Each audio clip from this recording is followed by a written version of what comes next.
let joy be unconfined at last with a government with some courage that's willing to actually govern. Right. You know, they can't govern if Parliament's suspended, Bob. They can't govern if Parliament's suspended. You realise that? It doesn't need to. It will do after it comes back. It's doing that so that it can govern. Well, it can govern now. We've got more government now than we've had in 40 years, which is why I voted for Leave, because we had a political class that had taken over the government and it wasn't governing the country. Right. It was too much talking and doing nothing, and letting the EU control us, and that's why many people voted to leave. So how does suspending Parliament? What suspending? But, well, Bob, I haven't finished the question. He's governing. Yes. How is it enhanced government to suspend Parliament?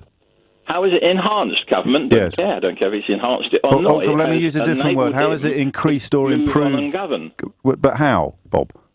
Well, because I don't know whether he'll actually might even be able to get a new speaker. Will he be able to get rid of Bercow? Because it's a new Parliament. Well, the elections for the speakers, I think, are irrespective of Queen's speeches. Yeah, but I thought it went by session, and the only reason that he's still there is because he gets elected, so you'd still have to have a vote, and they're not changing the personnel of Parliament. But let's go back to why this increases government. How does it improve or let Boris Johnson do more governing? Well, it allows him and his party to govern, rather than constantly going. But how? But what's the difference between we've seen them. But what's the difference between what they can do today and what they'll be able to do after the next Queen's speech in the middle of October? The difference between what they can do now and between then is, well, hopefully that because he's demonstrating that he's got the courage to run a country, that he's going to be able to do. He can't pass any laws without Parliament. He will do afterwards. I mean, okay, what's 2 weeks?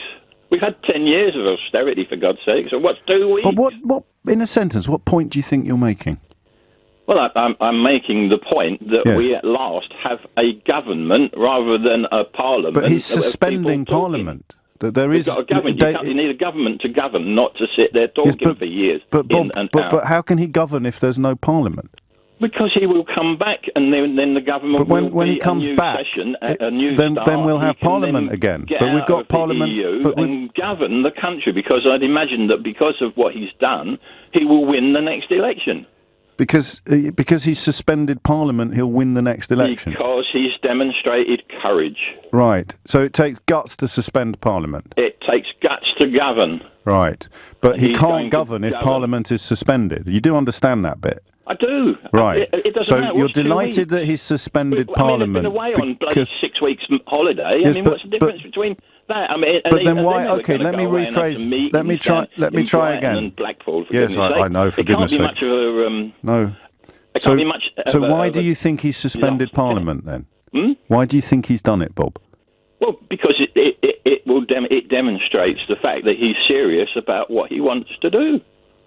What does that mean, Bob? What does it mean? It means that it demonstrates. Let me just repeat your words back to you. Come out of the EU. But suspending Parliament doesn't really demonstrate what you've just described. Well, it does. It shows that he has the courage to take this country forward and at last get some real government. Yeah, but I don't. At this point, you keep making about. So real government is a government without Parliament, is it? I don't quite understand what you think you're saying. It's not a government without Parliament, but we don't elect a Parliament. We elect a government to govern. No, we elect a Parliament, mate, and whoever gets the majority in the Parliament earns the right to govern. Yes, and once they're in, they govern. But for the last 20 years... But then if they suspend Parliament, they don't govern. Stop them governing. Right. There's been no government for 30 years since Thatcher. There's been no government for 30 years since Thatcher? No, there's just been weak, wishy-washy people who have done nothing, who have let the EU make their laws, they've rubber-stamped them. Okay, just before you go, Bob, nothing. You know what I say now, don't you? Go on. Which of those dreadful laws are you most looking forward not to have to obey anymore? Oh, they've stopped us from tramping the grapes. We can't do that, and we have to use machinery now. How about that? Yeah, that's great, Bob. Well done. Good for you, bye. Yeah. 11:02.